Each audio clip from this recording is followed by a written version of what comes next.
और अब एक खास बात, आरजे रमझाझर के दर्शकों से निवेदन है, ताबड़तोड़ बेबाक व बेझिझक खबर देखने व जानने के लिए आज ही चैनल को सब्सक्राइब करें। लाल कलर का बटन सब्सक्राइब बटन है, उसे दबाते ही बेल आइकन आ जाएगा, उसे क्लिक करके ऑल ऑप्शन सेलेक्ट कर दें, जिससे सबसे पहले हमारे द्वारा डाले गए वीडियो आपके पास पहुंचेंगे और आप निर्बाध तरीके से इस चैनल के माध्यम से सारे खबर सबसे पहले देख सकते हैं। नमस्कार।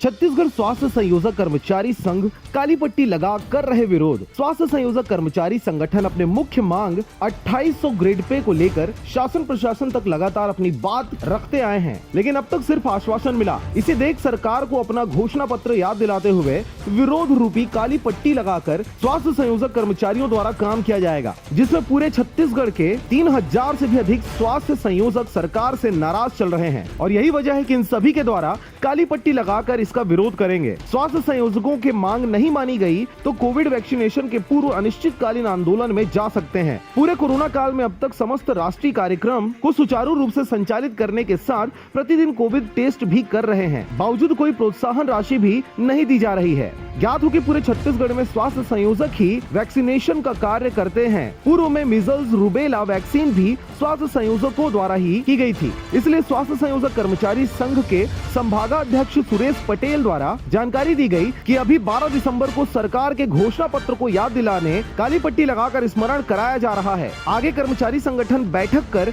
आगे की रणनीति बनाएंगे, जिसमें प्रांताध्यक्ष टार्जन गुप्ता, संभाग अध्यक्ष सुरेश पटेल, प्रवीण ढिंढवंसी, जिलाध्यक्ष चंद्रशेखर के निर्देशानुसार छत्तीसगढ़ के सभी उप स्वास्थ्य केंद्र आरंग ब्लॉक के सभी कर्मचारी पुष्पा चंद्राकर, संतलाल साहू, अश्वनी साहू, विष्णु, अमिता, उमा, सुचिता सरकार शामिल हैं।